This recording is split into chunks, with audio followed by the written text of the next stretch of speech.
Okay, I think we'll get started. I'd like to thank everyone for coming. This is an event that we haven't done an event in over 2 years, just like what Mitchell said.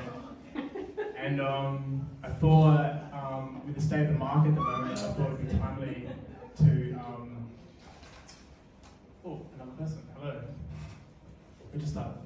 I thought it would be timely to kind of have a few series of talks to describe the state of the industry and some of the key components of the industry, which will be NFTs for this talk, DeFi for the next talk in a month's time, and then DAOs for a talk a month after that, which I think are three key components of the blockchain industry that really propel it forward and expand for mass adoption next 3 to 5 years. So hopefully, by the end of these talks, if you come to all of them or you listen to all of them over the recording, you have at least somewhat of a decent understanding of kind of where these components of the industry started, what's the current state at the moment, and then where they're going to go in the next 3 to 5 years. Because if you're aware of the industry at all at the moment, it seems quite egregious, and it is. What we're going to see in the next 3 to 5 years is going to be magnitudes more. So I think to be interested in it right now, even though it's 2021, I think it's still great. We're still relatively early in the grand scheme of things. So thank you for coming. So the idea of the NFT actually originated even before Bitcoin was invented, even the word blockchain even came about. It actually was kind of thought about in the CryptoPunk circles back in 1990s when people were thinking about digital cash at the time. Obviously Bitcoin wasn't invented. But people were thinking about how to create a digital cash so they don't have to rely on the Federal Reserve and central authority to distribute money. And as one of the ways to kind of describe how they think about what digital cash could look like, Hal Finney, who I think is one of the top 2 or top 3 top contributors to Bitcoin beside Satoshi, had this to say back in 1993. I'm just going to recite the entire thing because I think it's funny. Giving a little more thought to the idea of buying and selling digital cash, I thought of a way to present it. We are buying and selling cryptographic trading cards. Fans of cryptography will love these fascinating examples of the cryptographic arts. Notice the fine way the bit patterns fit together, a mix of one-way functions and digital signatures, along with random blinding. What a perfect conversation piece to be treasured and shown to your friends and family. Plus, your friends will undoubtedly love these cryptographic trading cards just as much. They'll be eager to trade for them, collect a whole set. They'll come in all kinds of varieties, from the common ones to the rare 50s, all the way up to the seldom seen 1000s. Hours of fun can be had for all. Your friendly cryptographic trading card dealer wants to join the fun too. He'll be as interested in buying your trading cards back as in selling them. Try this fascinating and timely new hobby today. And I find it quite interesting because I literally feel like that's what's happening today, right? Like people are going on the internet, buying magic, internet money, buying these crypto cards and pictures, and everyone's getting excited because they're making money, and then they tell their friend, and the friend wants it, so then and then they become a dealer, right? So now they're dealing cards, right? And they're making money for it, right? And what the hell is going on? And so this a very true representation of what's happening today. And so the idea of the NFT was conceived almost 30 years ago. So the first issuance of an NFT actually happened on Bitcoin, not on Ethereum. This is back in 2014. This is not surprising. Color coins, which is kind of the first iteration of an ESE, or first iteration of a coin on a blockchain, also happened in Bitcoin. So back in 2014, this guy, who clearly really liked or loved his girlfriend at the time, who's now married, decided to put a picture on the blockchain. As you see the picture here, it's of them two sharing a memory. And this is what he had to say when he put the picture on the blockchain. And at the time, it wasn't called NFT, it was like a timestamp image. He said, "This token was minted as a gift to my girlfriend, now wife. The symbolism behind one and only is self-explanatory. I thought of it as a relationship token, and it turned out to be a non-fungible token way ahead of its time. It is indeed the first locked 1-1 token or counterparty." So this image was issued in the first kind of decentralized exchange or any type of marketplace on top of the blockchain, which was counterparty at the time. They also issued and allowed for color coins, which is tokens on Bitcoin to trade on. So there's also other NFTs. This is the first NFT, and it's called Olga, which I think is really cool. By the way, if you're not aware what a one-on-one is, a one-on-one in the industry speak is an NFT that's unique in and of itself. It's not part of a algorithm. It's not part of the algorithmically generated set. It's just a unique piece that someone had created. So as Ethereum came along, and obviously Ethereum has EVM, it has the ability to have smart contracts, which vastly increases your ability to create new permutation NFTs and metaverses and anything you want, really. And so Ethereum came along. Now, Ethereum is quite simple. It's literally just a grid pattern of hexagons. And in this grid pattern, each hexagon represents an NFT. At the time, 2015, Ethereum was like under $1. So you just buy a hexagon for $1, and then the NFT represents ownership of the land. And what you could do very easily, very simply, is buy the land. You can color the land whatever you want. If you want sand, dirt, grass, whatever, you can build a horse or a donkey if you want, or a house, right? And I mean, what else? Other fun things you could do on a digital land. So Ethereum was the first kind of very basic metaverse on Ethereum that incorporated NFTs as a part of its functionality. So if you wanted to, you could build a castle on a hexagon. You can buy 9 hexagons and create a citadel, right? And then, you know, if you really wanted to, you can do some role playing. Another person's got another citadel and you start fighting, right? Because why wouldn't you? Because it'd be fun. So this is kind of the first iteration of the metaverse. And I mean, it's interesting. In order to actually participate in Ethereum, there was no kind of wallets or decent UI, so you actually had to do it all through command line. So if you want to change the color, you have to do it through command line, or you have to do it through script. So obviously it's back in 2015, so you need to be a coder to be able to interface with it. But still, I mean, it allows you to imagine. So I'm going to quickly go through an evolution of NFTs as a timeline, and then we'll get into all the other types of NFTs that happened and more recently. So we can see in this chart that we have right at the beginning here an issuance of Olga. Oh, it's not that clear, is it? On the bottom left, which is one of the first NFTs. And at the bottom is where all Bitcoin NFTs were issued. Apparently, some rare Pepe images NFTs were issued on Bitcoin 2016, which is not surprising at all. And then at the top right is where all the Ethereum NFTs occurred. So you have Ethereum in 2015, you have CryptoKitties there, CryptoPunks in 2017 that are issued, Crypto Rocks, which is super interesting to get into, but later CryptoCats, OpenSea as a marketplace, 50 giveaway, wearable, etc. So the entire NFT idea, I mean, you can see how many NFTs were issued on Bitcoin, but the problem with Bitcoin, of course, is that it doesn't have smart contracts. It really limits your ability to, you know, expand upon whatever idea you have of an NFT. So it's very interesting. Yeah, as it says there, somebody just paid 1.3 million for a picture of a rock. So we'll get into that quickly. So back in 2017, 100 Ether rocks were issued on the Ethereum blockchain. And this is very simple. It's just a picture of a rock. It's a pet rock. Like you have a pet rock in the real world, well, why wouldn't you have a pet rock in the digital world? I mean, like, makes sense. And so someone did it as a complete meme. And because it is a meme, and because it's issued on Ethereum early, and because it's only 100, people value it because so much about crypto and the digital world is about memes in general. So if it's got good memeology, then it's probably worth something. So yeah, people value it. Which is, yeah, I don't know how to think about that. So this is something that I think a lot of people don't think about when they purchase an NFT or think about NFTs.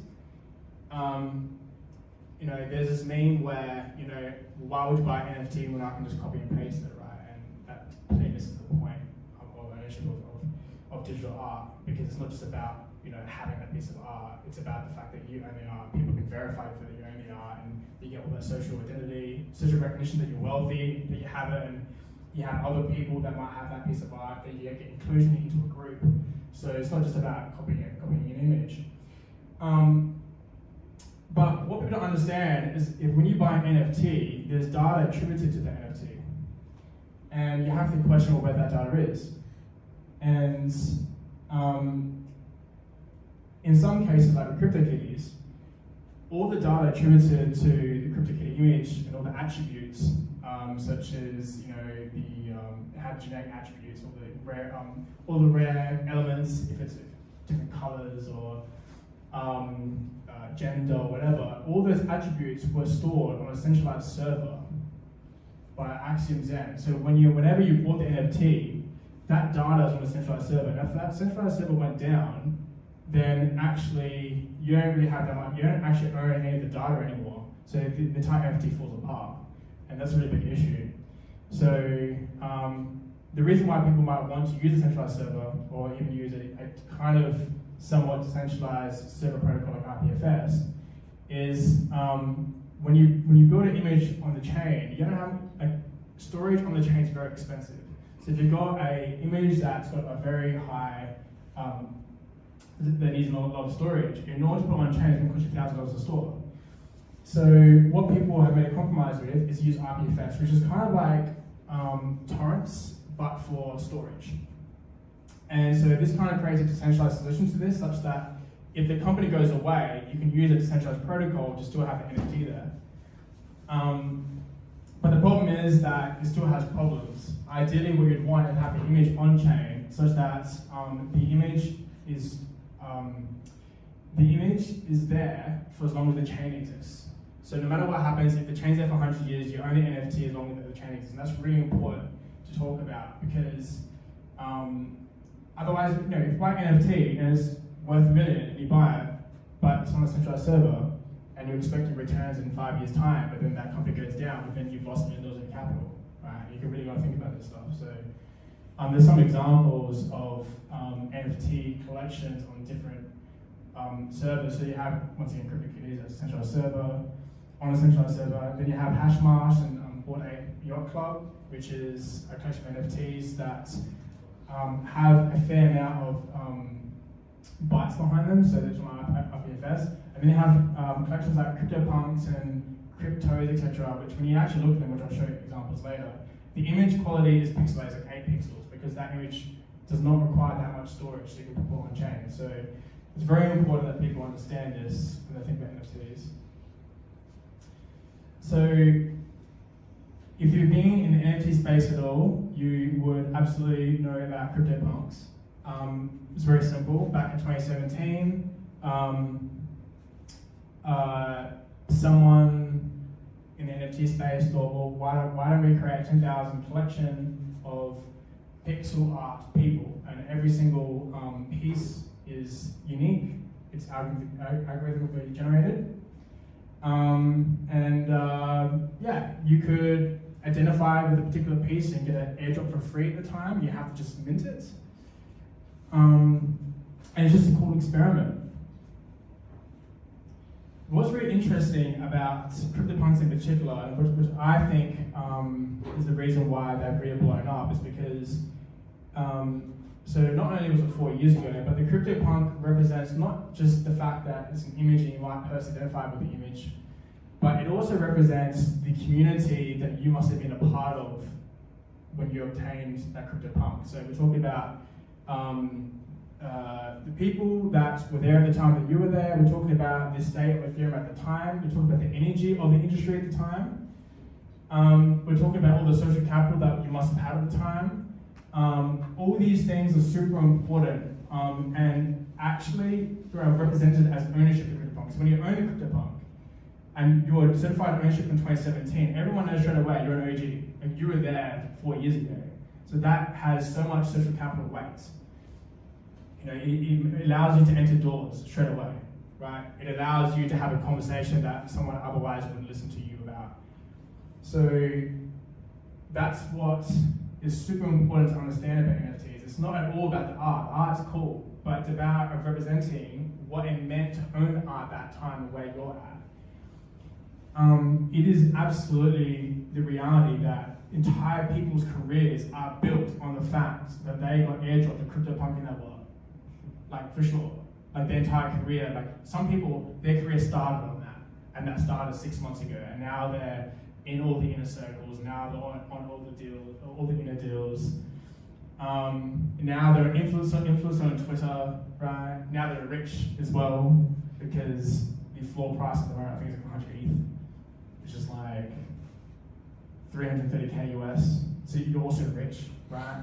So that's what this represents. And I think that the entrance of Visa into the industry by buying a CryptoPunk really describes everything that I said, or really validates everything I said really well. Like, why would Visa buy into this crap if it wasn't real, or if it wasn't significant?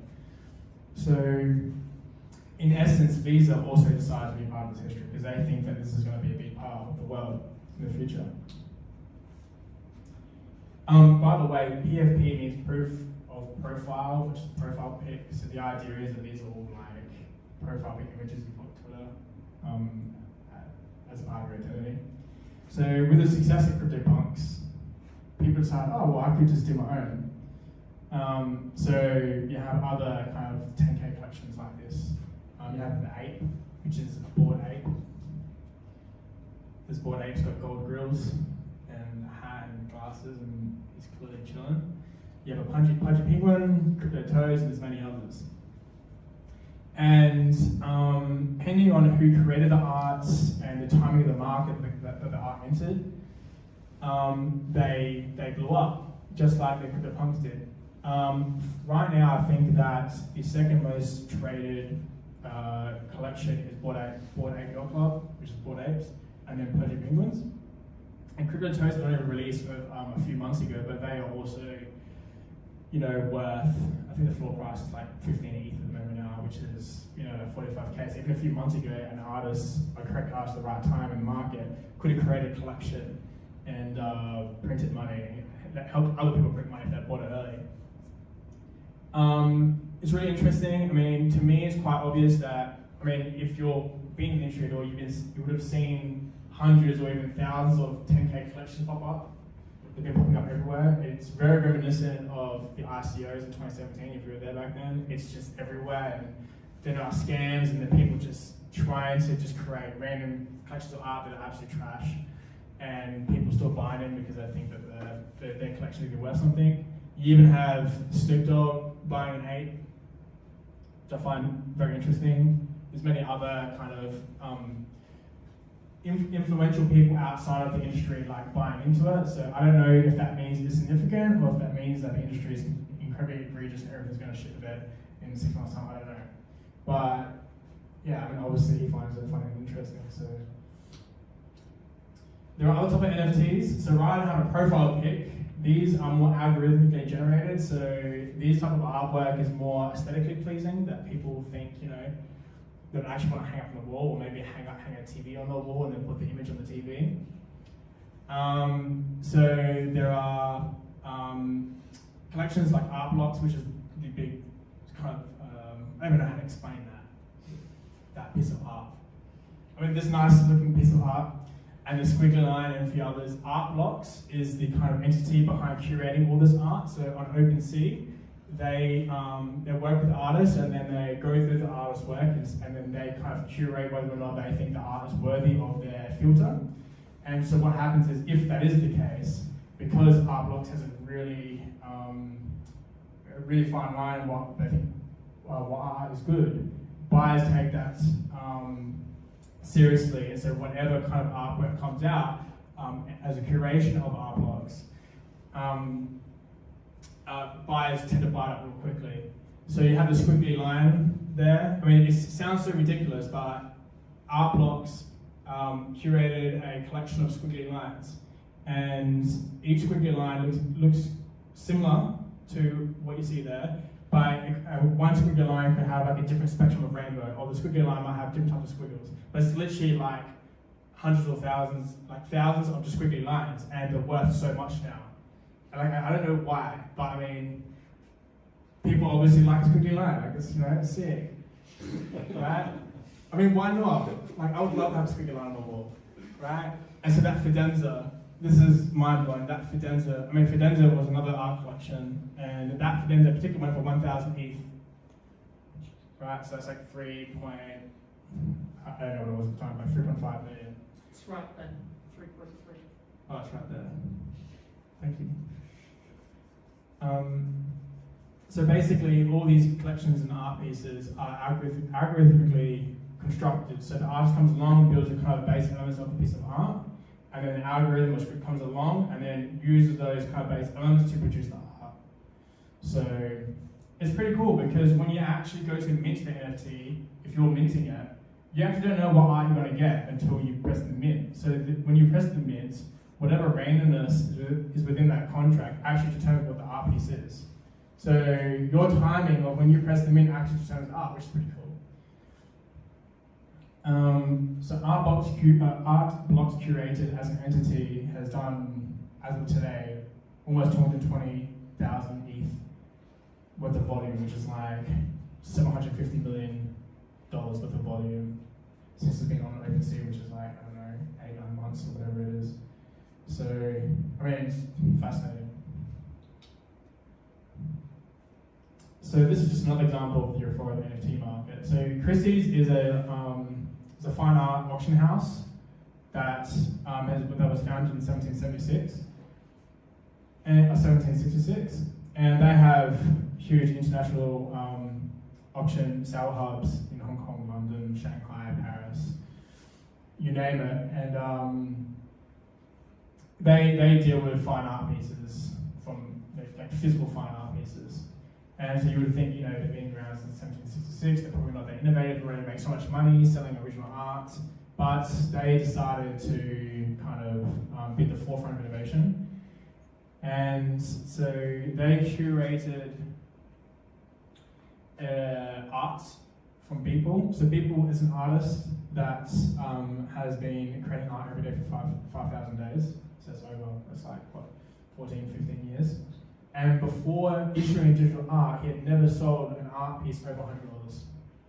He was just, he was just very consistent with the artwork, and it was just unique.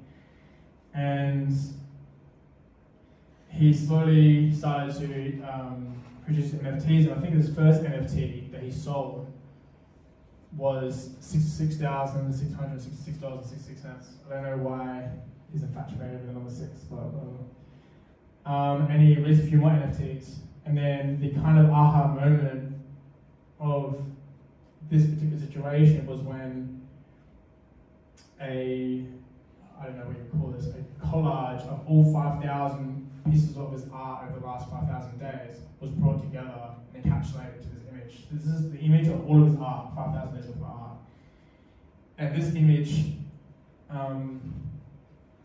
through Christie's, was sold for $69 million back in March. Right, you got to think, Beeple hasn't sold a piece of art over $100 his entire life, and all of a sudden it's $69 million.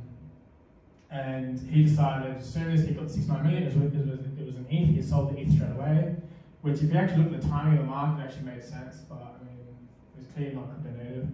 And I think this tweet just explains all of it. Holy fuck, like, what the fuck is going on? How is this possible? Like, what is happening in this industry? So we're going through a few types of NFTs, profile pick NFTs, going through algorithmically generated NFTs. And so this NFT is very fascinating. And being right there when Loot first came out, seeing it all happen, it was mind-blowing. So Loot is very simple.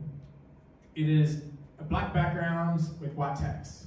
There's no art, it's what you see there. I don't know if any of you ever have played RuneScape or Dungeons and Dragons, but it has elements of role-playing in it. So those words that you see there are kind of items that you have.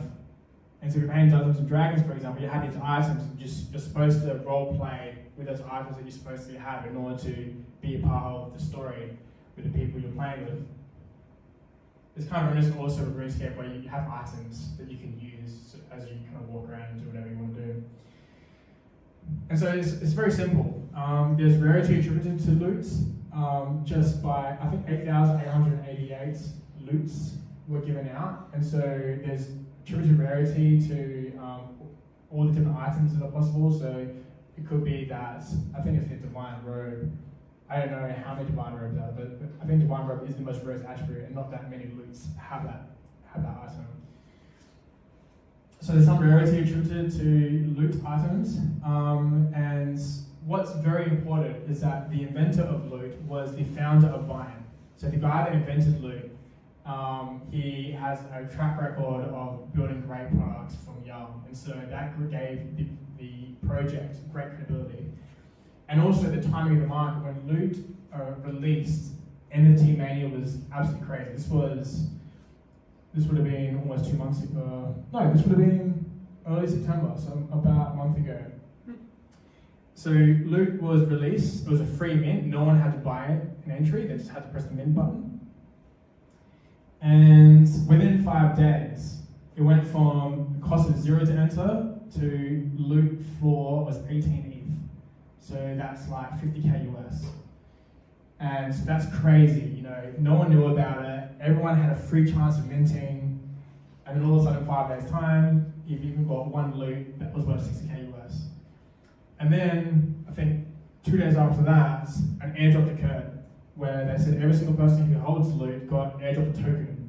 It's called a venture gold, because, you know, you have loot and you've got your pick, and, you know, like you're mining gold, obviously.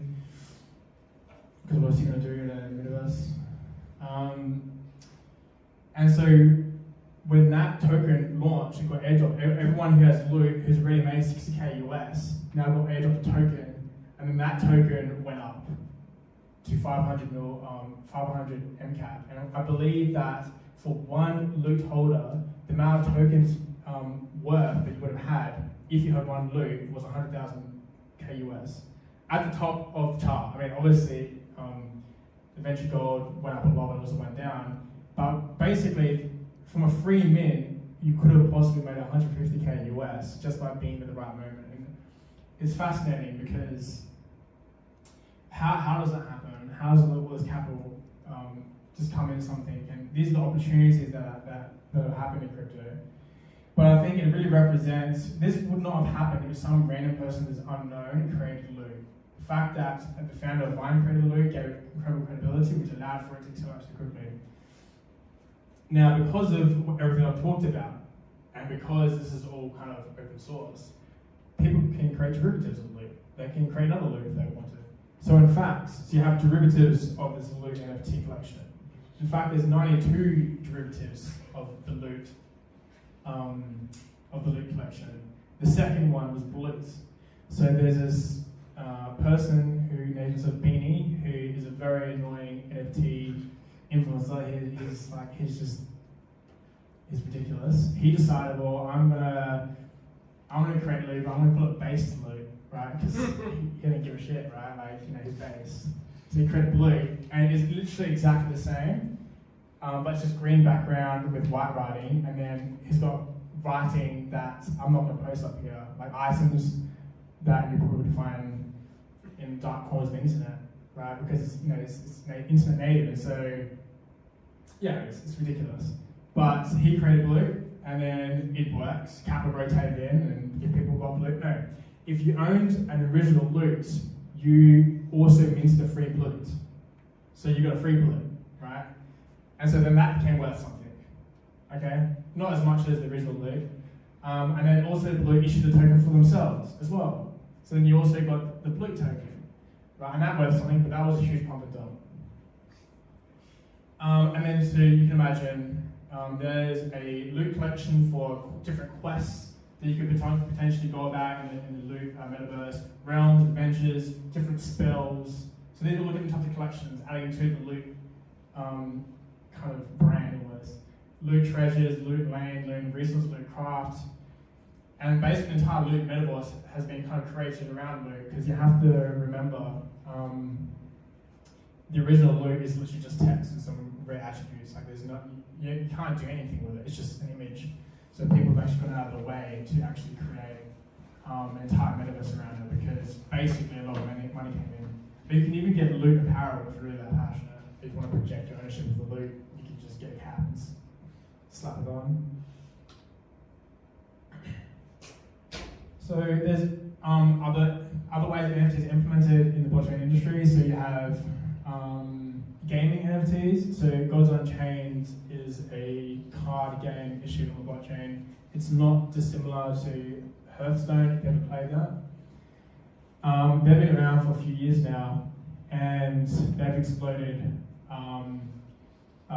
in the amount of users that they have and market cap, etc. And they've actually needed to launch their own layer 2 network to actually deal with the expensive gas fees on Ethereum at the moment. So each trading card that you play with on the Gods Unchained is an NFT, and obviously once again they have rarity attributes that are attributed to it that people will find value in. So NFTs are implemented there.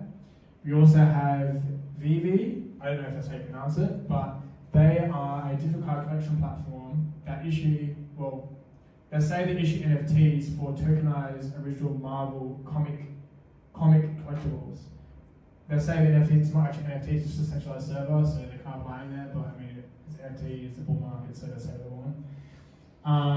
But yeah, so all the original comics from Marvel, so Fantastic Four, Spider-Man, Superman, blah blah blah, they're issuing, in partnership with Marvel, they're issuing the verified NFTs representing those comics. And so for people who are collectors for these comics, physical collectors, they also now have an interest in buying the NFTs because they are a verified original due to partnership with Marvel. So all of a sudden, everyone's rushing in to buy these comic NFTs because once again they have value. So very fascinating.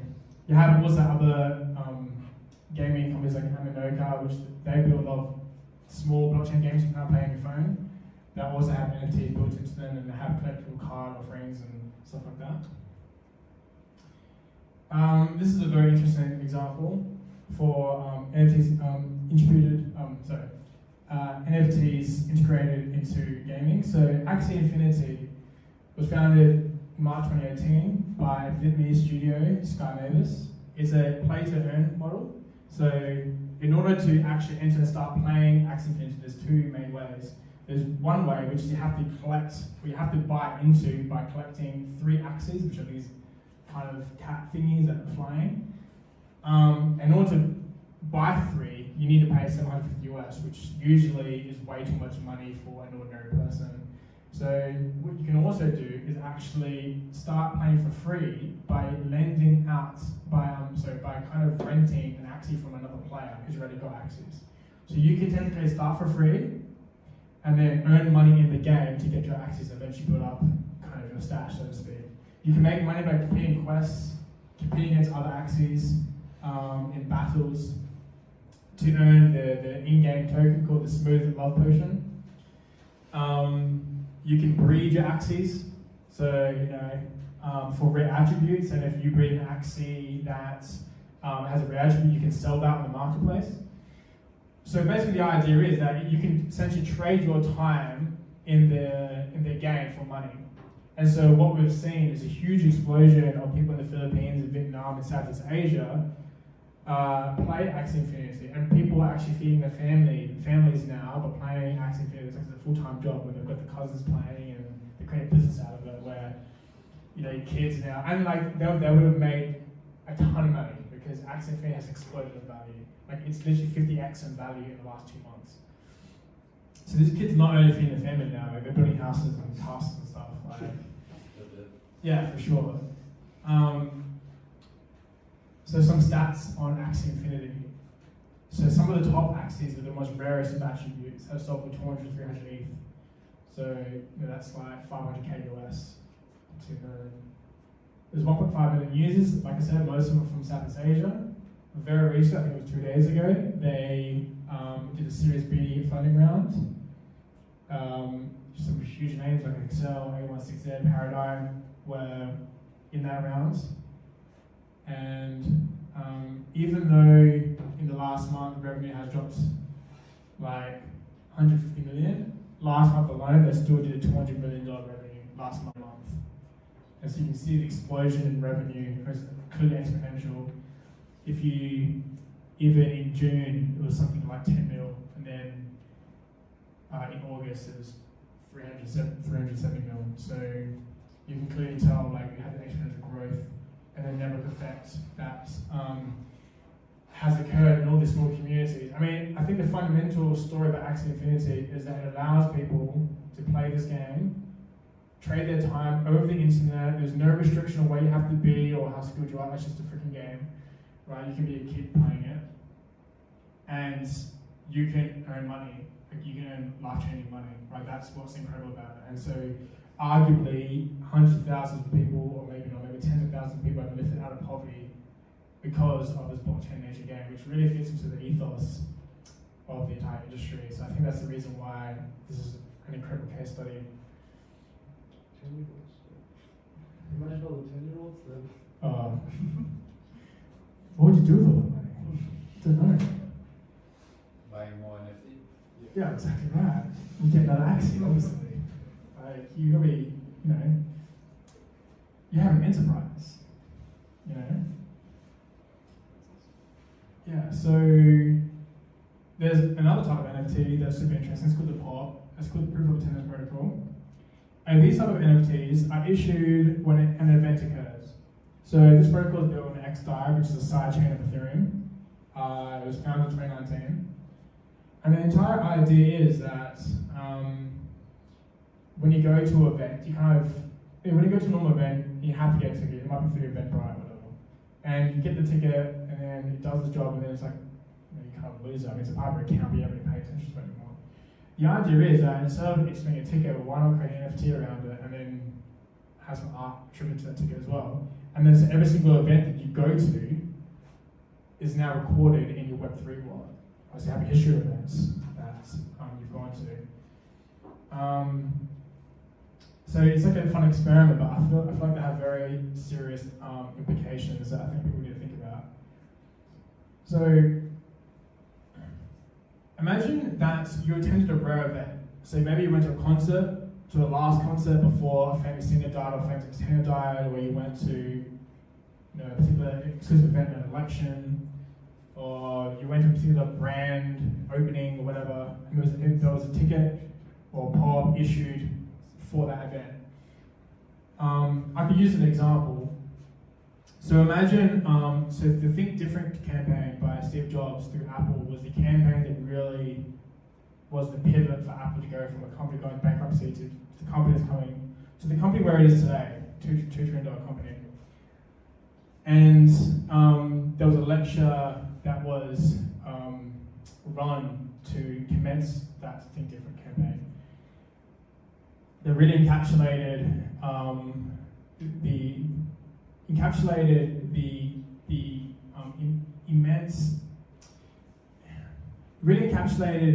the immense gravity of the situation of needing to turn around Apple quickly in order to become a profitable company. And so imagine if that in the lecture room, POPs or NFTs were issued to everyone in the lecture room. And imagine if these POP NFTs were issued to everyone intricately connected to that campaign, so every single employee that worked on the campaign, maybe even journalists that talked about it initially, let's say 5,000 people. This campaign, once again, was the inflection point for Apple to become to where it is today, which is a $2 trillion company. It is the case, I think for sure, that a collector who values the Apple brand, who will go along and pay $1 million for an Apple One computer, might also be interested in buying that NFT that really represents the Think Different campaign. Because the Think Different campaign, how do you represent that in ownership? Like, you can't represent it by a computer, it's just like a thing that's stored in an article or whatever. A collector can't go and say, I want to own a piece of the Think Different campaign, because it's all digital. So NFTs allow for you to now kind of own a piece of history in ways that you couldn't ordinarily do. You can own something digitally instead of having to attribute something physically. So this is very interesting because now when you attend something that is a rare event or a point in time of history, your attendance, your experience in that part of the world is now yours to own. And you can use an NFT to claim ownership of your experience in your part of history. And then other people who might also agree that that part of history was important can say, well, I value what the NFT means. I value the brand that's associated with. I value, even your experience you've gone through, and I'm willing to buy the NFT off of you. So it could be the case that, let's just say you went through the last event before Kanye West died, God knows why or how, right? That NFT, those tickets might be valuable to people, right? Because people collect fashion, why wouldn't they collect NFTs? And so I imagine also that NFTs have artwork that's being produced by an artist locally in the area. So now people can own history and they can sell their tickets and sell their experience and make money off of it. Potential life-changing money. Just imagine going to an event and then 5 years down the road realizing you have it in your wallet and then it's left $100,000. And so if that's the case, then there's financial incentive for everyone to issue NFTs, pop NFTs for every event. So then technically, if everyone has a Web3 wallet and then every event that everyone goes to, these NFTs are distributed, technically we're recording history. Everyone's recording history from the bottom up. So you can imagine, you have the elite of the world, the powerful of the world that are constructing history and their narrative of what has happened. They are choosing through the media outlets, right, of the news that comes out and what they think people should know about the past. But in this mechanism, we actually have the ability to actually build the history of the world from the bottom up, right? Because all the NFTs in everyone's Web3 wallets is on chain, so everyone can see it. So now you can't lie about history anymore, right? This is assuming every event is obviously used to produce an NFT with, right? But now you can build history and you can't lie about it. So as long as the chain is still existent, right, you can't lie about history anymore. Like, we can see that 10,000 people went to this event, right? It is there. You need to literally attack the chain and destroy it in order for you to change history. So I think this example was really interesting because it really demonstrates how this experiments and all this memology can actually shift very quickly into some very serious questions and very serious implications into society. This is talking about really shifting power frameworks, which is really going to cause an incredible amount of disruption and how potent and how easy and how scalable it can occur. So I think it's something to think about. So there's also NFTs and DAOs. So I'll be doing a talk on DAOs in a couple of months' time. It's simply a decentralized autonomous organization that allows for internet-native people to coordinate online effectively in a scalable way. And NFTs can be used as a way or as a filter to enter one of these DAOs. So there's a DAO which is kind of like a cooperative, and if you want to become a part of the DAO, you need to purchase an NFT that represents the DAO in some way in order for you to enter. And it could be that it's a new NFT collection and you have to actually buy the NFT off the DAO, and so that money from the NFT is issued into a treasury of the DAO, and then the people in the DAO decide what to do with that money. Or it could be that only people who have CryptoPunks and a few other collections can enter the DAO. So that could be something like ensuring that only the most competent people and the most influential people enter kind of the cooperative of the DAO. So NFT can be used as kind of a gateway. There's an interesting example of this. It's called the Nouns DAO, and it just started with 10 people. The person that started Loots, so Dom Hoffman, and a few other people who are in CryptoPunks, a few other influential people started the DAO. So the idea is these original founders, they have a lot of social capital, right? They're right in the middle of the industry, they're very influential. And the premise of the DAO is very simple. Every single day, a new NFT, a noun NFT is minted. So it's literally a noun, like a word noun. Like they just literally picked a random set of nouns. And they said every day a new NFT is going to be minted that is a noun. So it could be today boat, tomorrow is cat, the next day is house. This is random, right? And then these art pieces are attributed to the noun. And in no way are they indicative of the word of the noun. Like this pickle avatar could be like boat or something, right? It's just random, right? It's just the meaning. But the entire point of this DAO is that in order for you to get in, you have to buy the DAO. So if you want to become a part of the original 10 people in the DAO, you need to buy one of these nouns, noun NFTs. And the reason why you want to do that is because as soon as you're in that DAO, you have immediate access to all these people, all these influencers, all these people in the industry that can incredibly advance your career very quickly. So, the first Noun DAO that came out sold for 613 ETH, which is almost $2 million. And so it sounds ridiculous because it's literally just dumb pictures with a dumb noun. Like, why would people?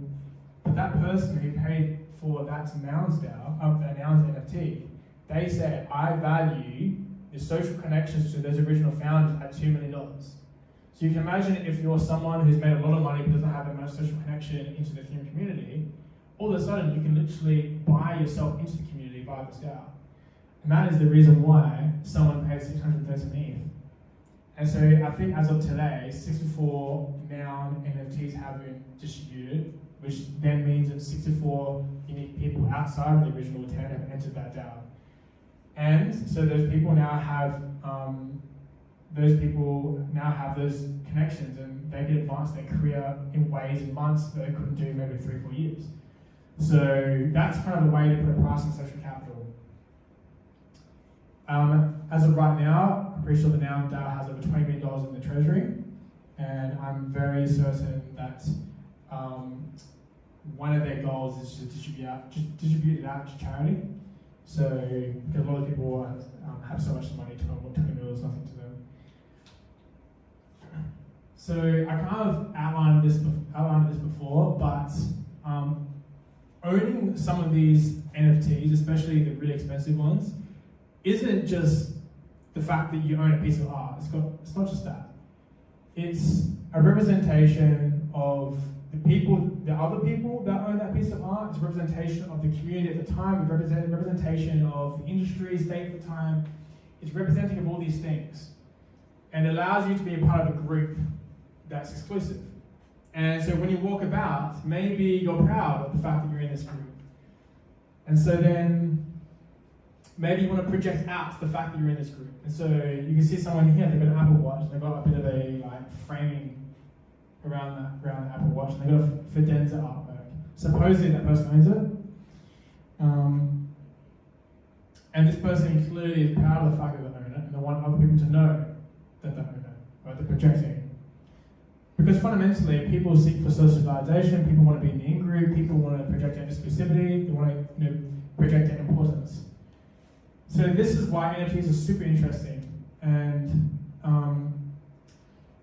this I'm going to talk about a little bit more, is a really, really powerful narrative in NFTs. This is a good example. This was literally today, this person posted it. So Christie's, I was get up before, is a huge auction house. They did a NFT event, and someone came in with a mask, but the mask had LEDs, like LED screen, and the LED screen had NFTs. Oh, it says right here, the LED display had a picture of the punk on it.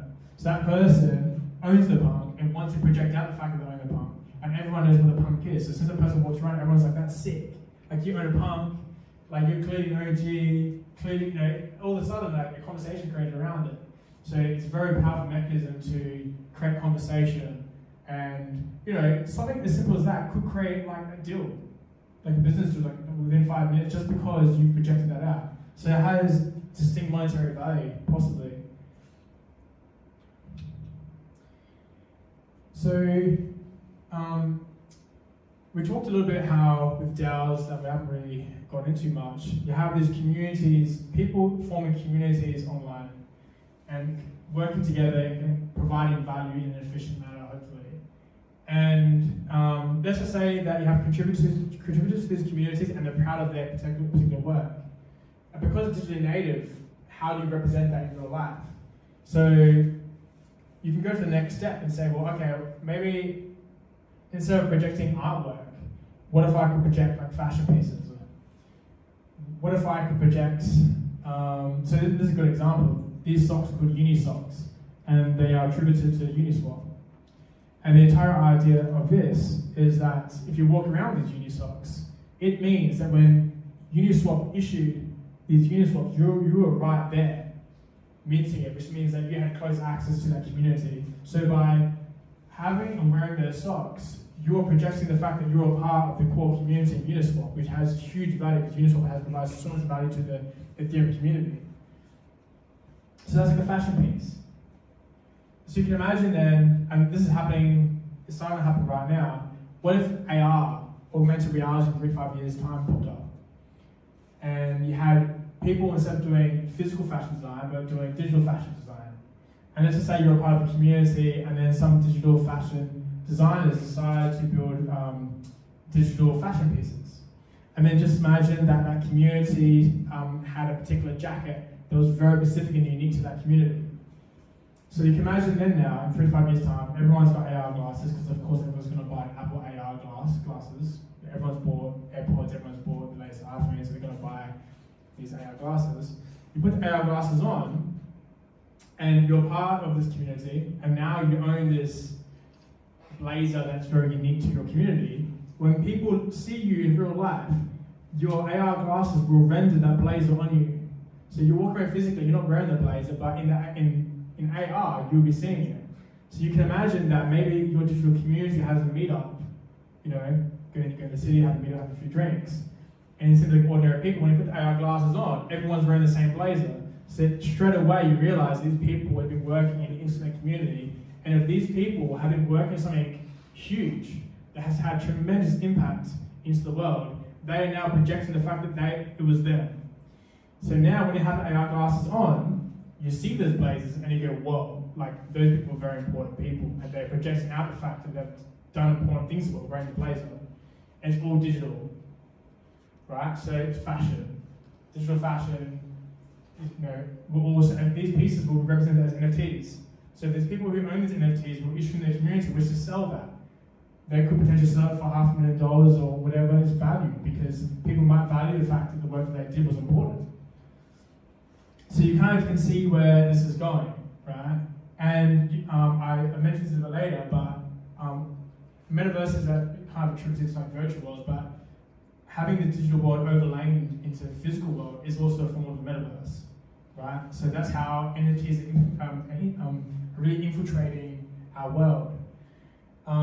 And with everything that I've just said, it makes so much sense, and I think there's a lot of commentary to make and to say that NFTs is actually potentially the pathway to mass adoption for crypto, because tokens for the ordinary person is a bit like, oh, it's just a token, yeah, money go up, yeah, that's great. It's a bit taboo or whatever. But with an NFT and the attribution to fashion and art, people can relate to that, people can identify with that. So there is commentary to say that NFTs are the gateway for mass adoption in crypto in the next 5 years. So this is another example. So this literally happened a few weeks ago. So Dolce & Gabbana, who are a huge fashion brand, they released a 9-piece physical digital collection, which sold for $5.7 million US. They were approached by a digital marketplace who curate digital culture, and each piece has digital elements along with a physical garment. I should have gotten a video, because this is just a picture, but I actually had a video of this humanoid walking with this garment, right? So you buy the physical garment, but you also get ownership of the digital piece attributed to it. And so, I mean, the idea is that if you're going to spend a significant amount of time and have a lot of wealth, and you want to start projecting art pieces and CryptoPunks, well then of course you're going to want to start wearing like expensive NFTs, expensive fashion pieces, because you want to be projecting your wealth, right? So this has already happened. This happened 2 weeks ago, and this is going to start happening as the technology matures. This is going to continue to happen. So that's kind of that was a rough summary of NFTs. I know it's gone for a while. I don't know what time it is. That was a very rough summary of NFTs. There's so much more going on.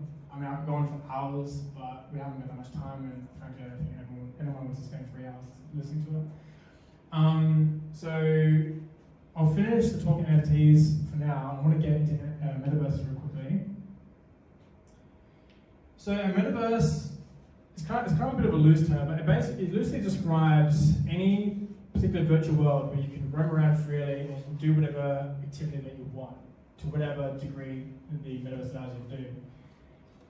So something like World of Warcraft or RuneScape could be considered the first incarnations of a metaverse, where you can run around and get items and kill people, or build bases or whatever you'd like to do. And so metaverses have been built on Ethereum. The first metaverse, for sure, is Decentraland. The token's not land, it's mana, by the way. That's a mistake. But in this land, it's very simple. You can build entire towns, cities. You can go to casinos. You can race cars, visit art galleries, go to nightclubs.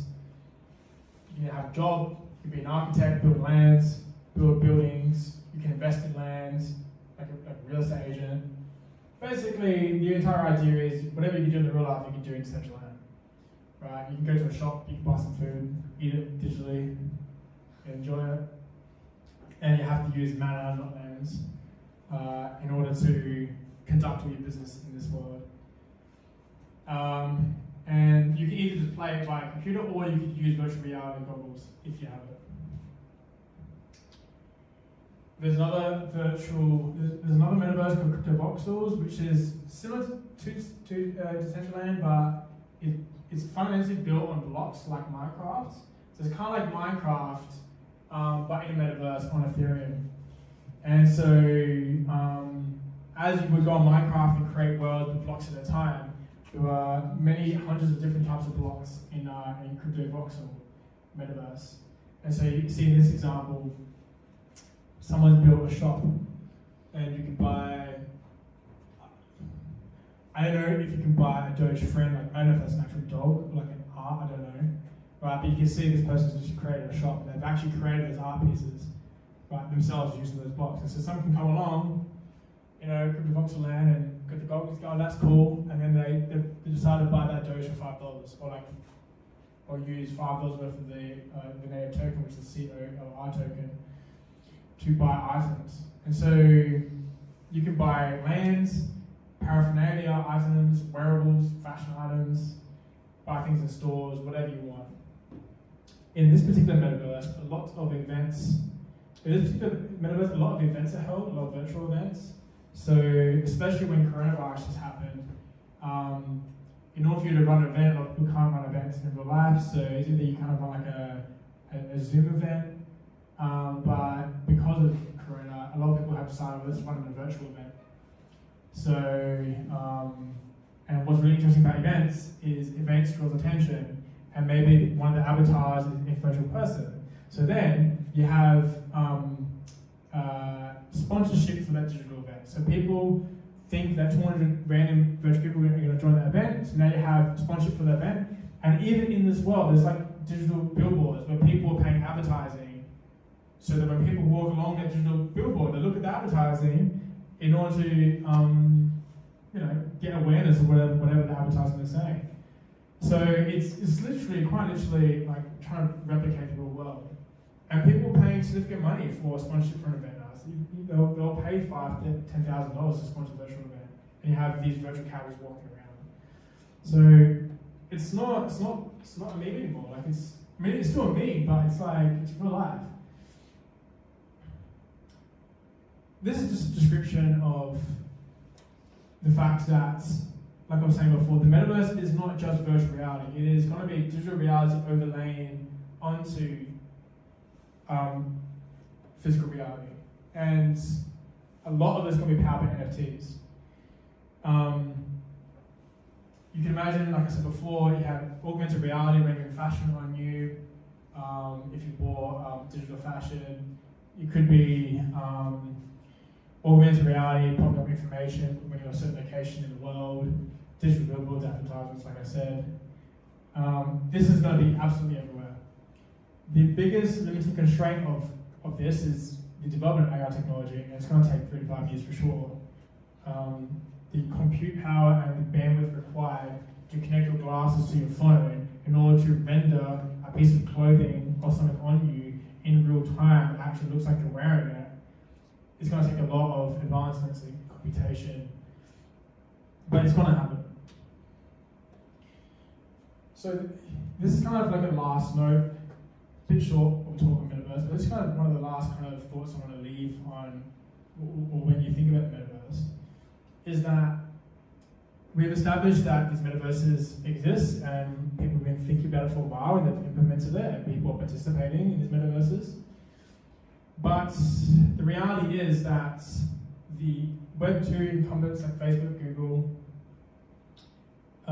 etc., also realize the huge implications and the amount of attention people are going to start paying in these metaverses.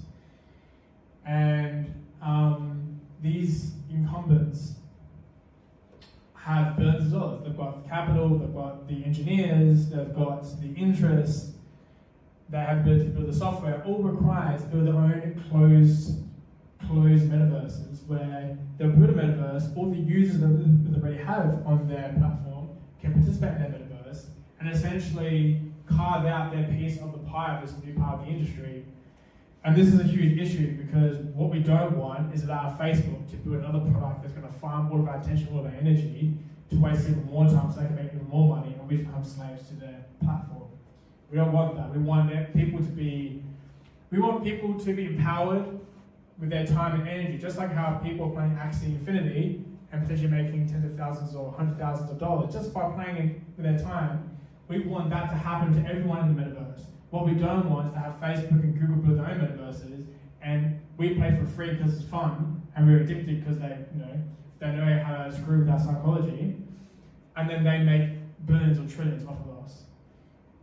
But the problem is that people don't care about decentralization. People don't care about all the extra issues that are required for you to deal with when you start playing with a decentralized game. So what is going to happen for sure is in the next 3 to 5 years, we're going to have a Facebook metaverse, we're going to have a Google metaverse, we're going to have the social media metaverses, and people are going to play them. People are going to get sucked in. Millions of people are going to get sucked in. And they're going to get farmed. They're not going to make any money. And this is a real problem. And so it is with absolute importance right now that everyone who is a part of building up the metaverse in Web3, in this blockchain industry, take this very seriously because we need to ensure that we build products that carve their niche in this growing part of the industry so that people are on board in time, we can create our market share. Because if we fail at this, then we're going to have all these incumbents who produce their metaverses. But what I think regardless is going to happen is, even if people get sucked in, 100 million people are playing the Facebook metaverse, what I think is going to happen is that people get sick and tired of the fact that they're not making any money, the fact that they're wasting all their time, and they're going to see these decentralized options and eventually go, all right, I'm going to start participating in those options. Now, it's going to take 3 to 5 years, or even longer, and while these metaverses by Facebook, etc., grow exponentially, it gives the opportunity for people in the blockchain industry and part of the Web3 industry to observe all the mistakes that Facebook is making with their metaverses because they're kind of pioneering how it's going to look like. So in a way, maybe we can allow for Facebook and all these incumbents to build their metaverses out, see where they screw up in, and then we can then focus all of our efforts on only the areas that they're screwing up in, which will create more conviction for people to swap over when the time eventually comes, which it will. So we need to be urgent, but I still think that just the fundamentals of Web2 company and their rent-seeking behavior is going to screw up people over eventually, and people aren't going to be happy with it. So ideally, we have Web3 metaverses where people can play, make money, and do whatever they want, have freedom, and not be manipulated in everything that they do. So let's hope that happens. I think that we will do the right job. I'm a bit scared of Facebook. I don't like Facebook at all. So, but we'll see what happens anyway. Yeah, that's pretty much the end of the talk. I think it was pretty comprehensive. I hope you had a bit of an understanding of the metaverse in general as well. As the talks go along with DeFi and DAO, I'll also integrate DAO into the metaverse in those talks as well, because the metaverse actually encapsulates NFTs, DeFis, and DAOs. It actually encapsulates all of it. So in order to understand what the metaverse is and how it can really truly impact our world, you need to understand those components. I guess there's one other thing I want to say is I personally don't like the particular idea of like billions of people like spending all their time on virtual reality. Like I don't like that idea in particular. Like I really want to think that people actually value the physical reality enough. Like I think it can be quite great. But it is the case that regardless, hundreds of millions of people are going to spend a significant amount of time in virtual reality. So everything that I've talked about is still stands, and it's going to be the case for the next 20 years. I just hope we're not all sitting in our chairs 22 hours a day in these worlds. Hopefully we can integrate. So I'm actually much more interested in digital world overlaid with the physical world. Because you're still participating in the physical world, you're still doing things, plus also you get all the kind of additional kind of benefits of the digital world and how it can enhance our culture and our relationships and our conversations. So yeah, that's everything. Thank you.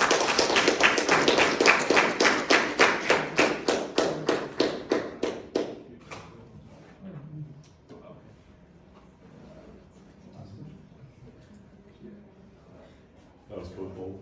Good? Yeah, thanks, man. Yeah. Yes, question, Aaron? Anyone got a question?